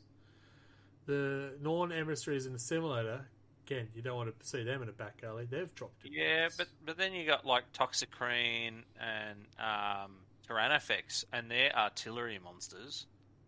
Indirect? No, They went they down. are direct. Yeah, no, Pyrovores are just Even the ignoring new- cover flame guys. Even those new models came down too. Yeah, the Norn ones, yeah. Yeah. Again, that's that big units. The Knights. And Broodlord Probably- came down. Yeah. Carnifex has stayed the same, but the Screamer Killer went down. Yeah, but see, I mean, if they were hitting the indirect with a big hammer, they'd hit Hiveguard, and they've stayed the same. Yeah. And you'd expect Biovores. They've always been indirect, haven't they? Yeah. Traditionally. You actually, well, you could shoot and you wanted to miss. Yeah, because you want it to wander. Yeah, because then you wind up with the spore mines. Yeah, they're always fun. Yeah, Biovores are still indirect fire, so they're another one of the few ones that didn't get hit. Yeah. Interesting. Evidently, people haven't been running them, so... Yeah. That's it. Yeah, people aren't running the new... Maybe they made the Pyro Wars good. I don't know. But, yeah, I mean, historically I was like, there's other stuff that's better. Maybe if they reduce the points based on people aren't running them, maybe people aren't running the Norns because they're very pricey models. Yeah. As in dollar-wise, not just points. Well, yeah. Yeah, they did seem to almost be in that Forge World League. Beautiful models, don't get me wrong, they're awesome models. But yeah, don't know. And then we have the World Eaters. Everything got... Poor 8-bound. And Khan. That was one that surprised me as well. Master of Executions. Yeah, his combo. Master of Execution combo can be deadly, so I'm not completely surprised by that one. The 8-bound, which is a pretty core unit for him. Well, they're not battle line, but they're just, they're the ones that you always pick. They're your must-haves, Yeah. Looking at it, you kind of go, well, the Forge Fiends went down in price, but still, I think it got dropped a fair bit actually. I think it was like 180 down to 145. The Forge Fiend. A big drop. Yeah, but Lord Avocado. Yeah, so how much is it for the World Eaters, the Forge Fiend? 145. Alright, but if you get a Forge Fiend for the Chaos Space Marines, it's 200. It went up for the Chaos Space Marines. Yeah. So look. So in the previous field manual, it was 170. Yeah, it was about 180. So it dropped by about 25 points. Yeah, but looking at my list, it went up by 50 points. So, but what I said was I can fit the Lord of War in there, Lord of Skulls in by dropping my Exalted 8-bound and 8-bound. Yeah. Yeah, okay. Which is a big scary thing to come on the table. Yeah. I want to see the Lord of Skulls. I love that model. Got to finish it. Yeah. Well, you finish that, and I'll finish. What do I need to finish? Oh, that guy. Magnus. Lord of Skulls is one of those models that I'm tempted to pick up, like a Defiler. I'm not going to use it. I just want to build it and paint it. Yeah. It's a wonderful model. All right. So we've run through, probably in a bit more detail than we planned to on a few things. We've run through it all. And we're done. See you later, folks. Bye. No. Overall, we'll get an overall opinion. No, actually, specifically your armies. What do you think are good or different? What are you excited about? What are you going, fuck GW? Why do you hate me so? Anything? I'll start with Mark, who's the most competitive player we know. Well, I mean, my Marines are kind of dead to me at this point, so there's not really a problem there. Nids is a bit of a mixed bag. I mean, honestly, like all the stuff I actually own seems to have either stayed the same or gone down. So I'm okay. I mean, I've never been really chasing the meta or anything. Does it you know? I mean, to get a Norn? No, not really. The thing is that I've always kind of run my Tyranids as a bit of a swarm army. So I'm always looking at the the Gaunts and the Gants and Gene Stealers. In terms of my points, mostly, and everything else that you support them with. So Hive Guard and Zoanthropes and stuff haven't really moved the needle there. I mean, Tyrannofex being cheaper, Trigon being cheaper is helps me, but it probably means that I get more little Greeblies on the table than I would otherwise. Yeah. It is nice to get a bit more melee on the table. But overall, no real impact. Yeah, it doesn't seem to really move the needle much, at least for me anyway. I mean, I'm sure there's some dude out there who's got 10,000 gargoyles who's probably pretty pissed off right now, but yeah, you know, yeah, I mean... Cool. Let's go over to the cat person. That'd be Adam. Oh, this one. Cat just popped up. So you've got a few armies. Some affected nicely, some affected not so great. What do you reckon? Yeah. Look, I like the demons one because it's going to make you go, well, I've got to have one battle line for each unit. I've just looked in and think I need to get probably another squad of blue horrors. I've got to try and find blue horrors because they're the cheapest one if you've got to go with the battle chicken and the changeling. Imperial Fist, not really much changed in my opinion because I haven't really played it much. I'm sorry, you got a hail in your face.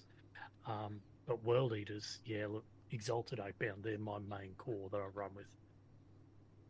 That's going to hurt. Yeah. And the Master of Execution, I have him in my...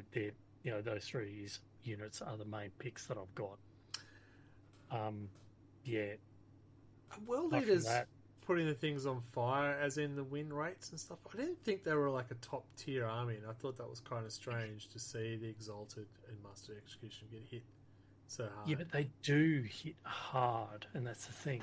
They come in and they smash. Yeah, but I think that's the critical part, though. They come in. It's the melee special unit, and melee in 10th edition is not a good thing. It's punishing, and yeah, that's what we said in 10th. It's punishing melee, in my opinion.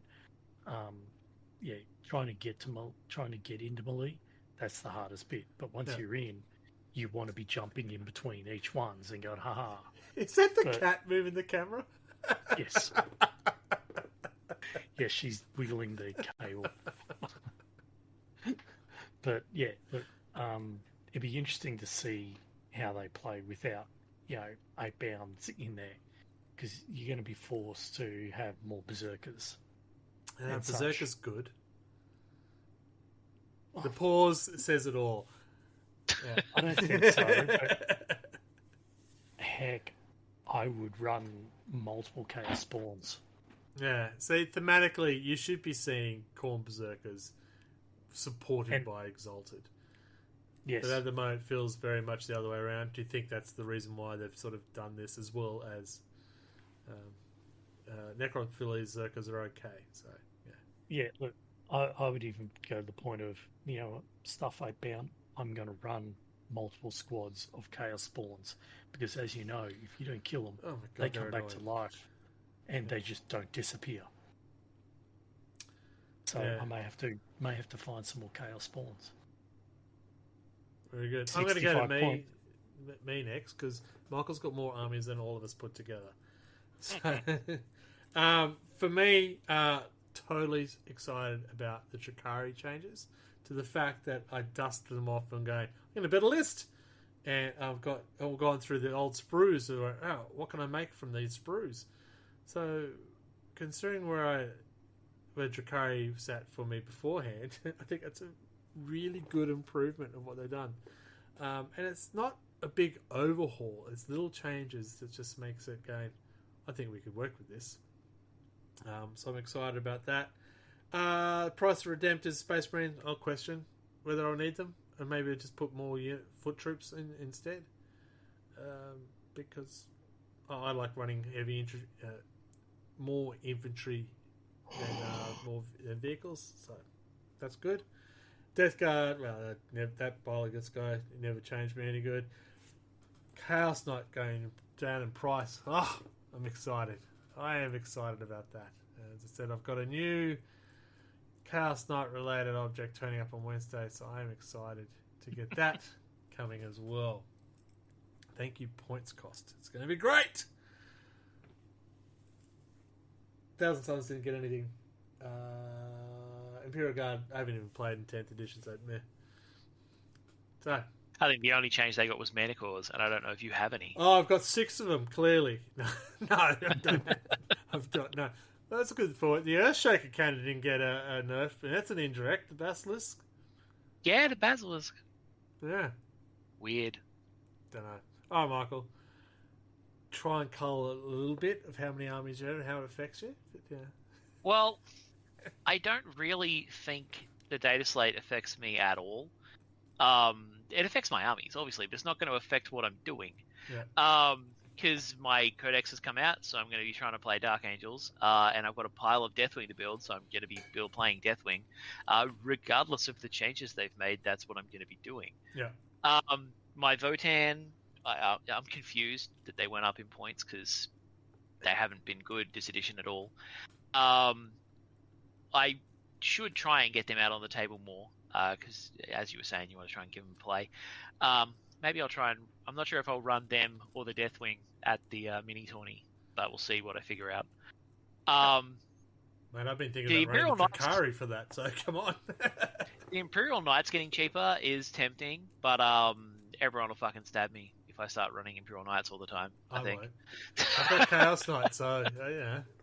They stab... Actually, yeah, stab him. Don't stab me. Yeah. Well, good. So yeah, it's some interesting changes. Probably won't affect what I'm doing. Yeah. It was interesting that most of the marine stuff I've been running lately has gotten cheaper. And now I'm not doing it because new stuff has come out and I've gotten distracted. Yeah, apart from the aggressors, all the other units I usually run got cheaper. Which is great. We're not we're not tournament players currently. I know you did in the past, and we played one last year. But so if we were tournament players, it might have made a difference. Just point out in chat, Bulldust now believes Custodes are awesome again. Necromora loves that Typhus is 80 points. So there's a few people who are enjoying what the changes have brought about. Yeah, the Typhus one, that's weird. Again, every Death Guard army I've seen generally has Typhus in there. Yeah, I wasn't aware that he was unpopular or considered underpowered or something. Yeah, I don't know. So that was strange. Maybe it's because the Death Guard are still mad that they've got a really low win rate. And they're trying to fix that by making good stuff cheaper. Fucking disgust and resilience. For fuck's sake. No, that's a Slanesh thing, man. Fucking disgustingly is a Slanesh ability. That's Emperor's Children. Fulgrim confirmed. Yeah. What are my triggers? Let's talk disgust and resilience, and let's talk about handprints on Land Raiders. Come on.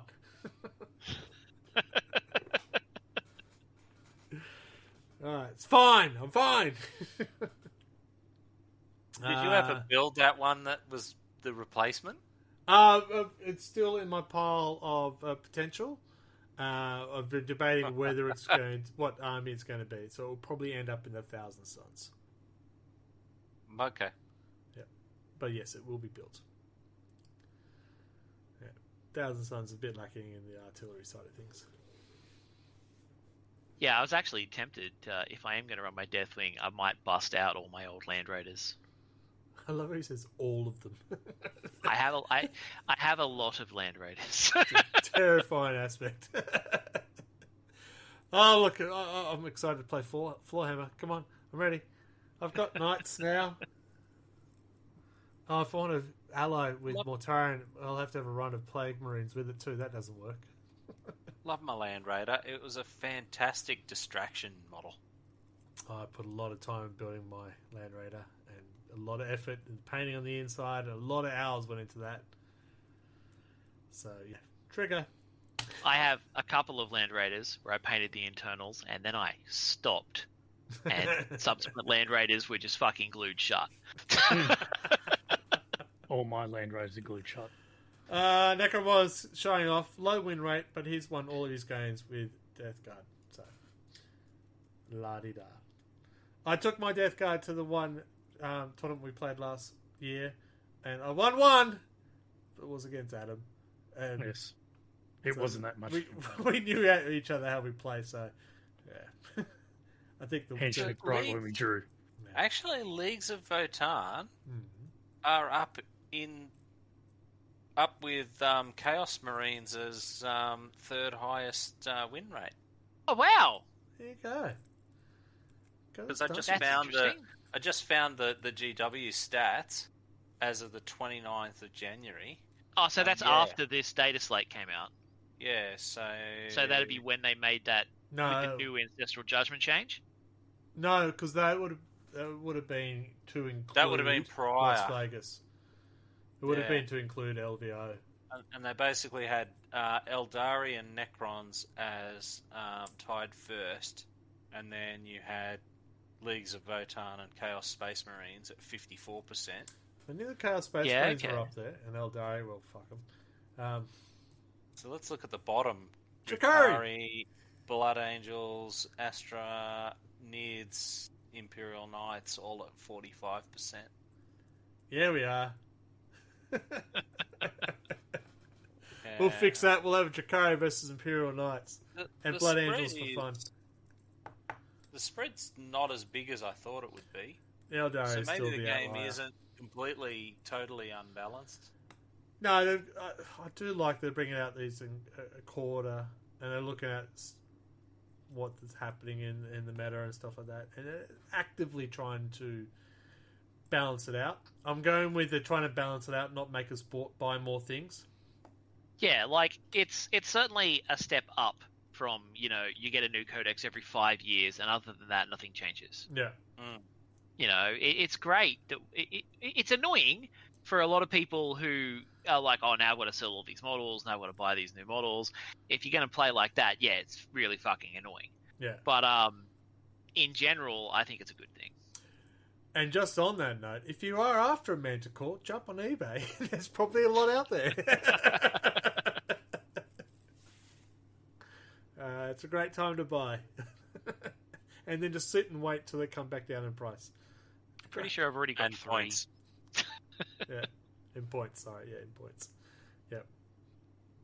Oh, I like it. I think this is one of the more positive quarterly updates they've done. Not adding an extra 4 pages to the rule commentary. Why wouldn't you be excited about that? But it's a little changes. Like, there's not a big overhaul of rules and stuff. It's little subtle changes that just sort of, I think, have been positive. Like, I'm a big fan of the Aeldari fate dice being cut in half, mainly because I'm sick of being spanked by him. I love the fact that they brought a detachment for an army that has a really poor win rate to try and help them get involved. They were like, what did Drukhari need? Drukhari need to do drive-bys. Yes. Yeah. It's always interesting to see what they do with Space Marines, being their pet, and what goes up, what comes down. It's also interesting. So, Chaos Knights, Yeah. they're sort of up there with 52% win rate. Not the way I play. But Imperial Knights are only at 45%. So, Which explains as mentioned their point earlier, drop. the Chaos Knights, well, they also got the prize. Chaos Knights are also being allied with, as one was example, was 2 greater With demons. Yeah. Yeah. I have mine run Let's with see. Demon Princes. It's helped getting those objectives because it's trying to get objective markers with 5 models on the table. It's just, yeah. Yeah. It's sort of like the Custodes problem. Well, they got cheap. Yeah, And, apparently. And their Feel No Pain works against devastating wounds, just like everyone else's. So it'd be interesting to see how this graph changes as a result of these changes. Well, that's the next question, is that competitive play, again, well, it's hypothetical. What impact do you reckon you'll see from this? Do you think Eldar win-loss rate will actually decline? Do you think One that would hope so. will come Yeah, up? It should. It should. I mean, less fate dice shenanigans is always good. But I mean, there's nothing really in it for Necrons. No. And there's a lot of forces didn't get any sort of additional. There was no points changed. There was no rules changed for Necrons, and they're at the same win rate as Aeldari. Where's Admech? So Admech is 46. Yeah, so I saw you could see his head go. Oh, let me find Admech. Yeah. But they got nothing. Yeah. So then, yeah. So interesting. They got a new codex and still can't win a game, and yet got nothing in the balance sheet. Yeah. I'm intrigued. But interestingly, Leagues of Votann had the points increases. Yeah. So it's an interesting mix. Yeah, I think the list will move around a little, and but I don't think you're suddenly going to see like Blood Angels go from the bottom to the top. Yeah, but I don't see Aeldari losing top spot, and that's mainly because of their re-roll everything. They may drop down a little bit because of their win rate might drop, but I still think they'll be one of the not by toughest much to play against. Yeah, they'll have the must inclusion to get their 9. Well, and then it'll be interesting to see if they drop below Necrons. Yeah, I'm excited to see Necrons up. Because I thought Eldar would be a bit like clear of the pack. I didn't expect to see other sides that were sort of very comparable win rates. Well, we're also looking at competitive play, and if I was a competitive player and I kept facing Aeldari, you'd be starting to look at how to counteract that. So maybe people are starting to work out how to counteract that. And the Necrons are the hard counter. Yeah, that could be. Yeah. You re-roll everything, but I keep coming back to life, so good luck. Yeah, who knows? Who knows? Yeah. Overall, Adam, what do you think of the data update? I don't really have an issue with it, really. I think it's a good change. Like, it's going to take people that like go, yeah, I must have those because now they're a little bit more expensive. We'll see new models, I think. New models coming out. And mixes, people will start playing around with lists a little bit more, I think.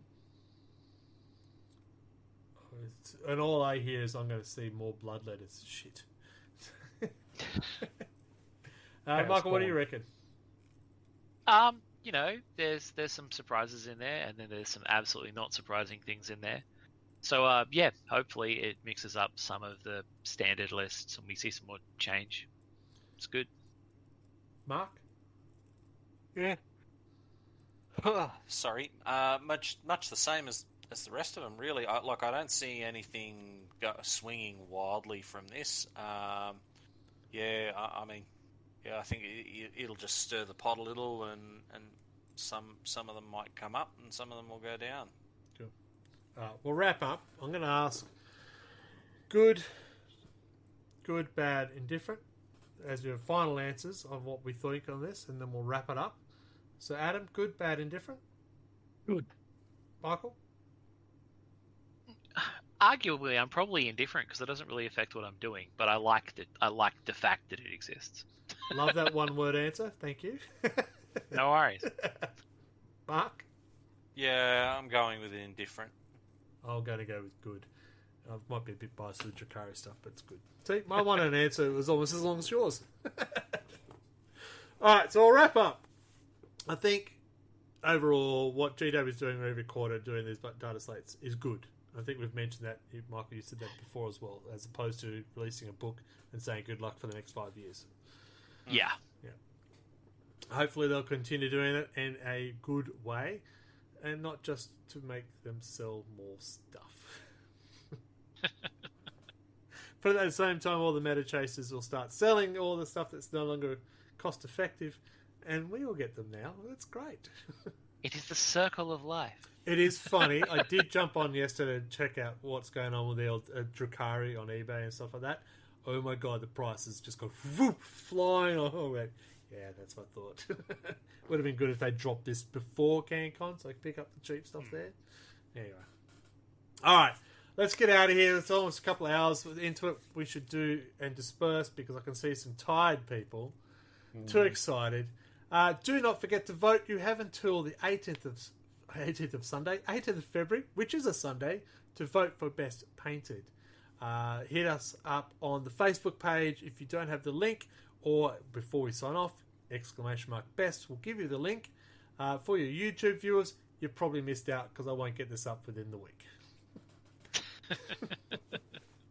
I want to thank you, all three of you, staying up so late. Look at you, champions. Look at you go. Thank you. Yeah. Talking about points. We love points. Sorry, talking about power levels, I should have said. All right. Adam, would you like to say goodbye? Goodbye, everyone. Mark, would you like to say goodbye? So yes. I will also say goodbye, but I just realised we've given none of our socials. So Mark will tell us all about our socials. They're all RLG40K. Pretty much. With the exception of the website that thou shalt not speak its name. We don't do that thing anymore. Come on. There is some new stuff on the merchandise site. If you want to check that out, you're quite welcome to. Wobbly Player Syndrome has its own site, or you can listen to us on any good podcast listing device. And probably some bad ones. Yeah, probably some bad ones. We don't care. Just hit that subscribe. We'll be fun. Oh, God. I've got to get out of here. Finished an exam. My brain turned off to mush as soon as I did. It's good fun. All right. You can follow me at RedBellyBlack on Instagram. You can follow Adam on Instagram with Pronto40K. You can't follow the other two on Instagram because they're boring. They're old. RLG40K Facebook is a good place to find us, and also you can find us on Discord as well. I will be back for the next couple of weeks, as at least. Back to normal hobby night, Tuesday, Thursdays, so hopefully I'll catch up with you then too. I will now say goodnight and hand it over to Mike. Good night. Hand it over to Mike. Data? I barely knew her. It's a bit of a tale of ups and downs, so I guess only time will tell how this cookie will crumble. But there's one thing that you can always do, and that's join us next month for more Wobbly Player Syndrome.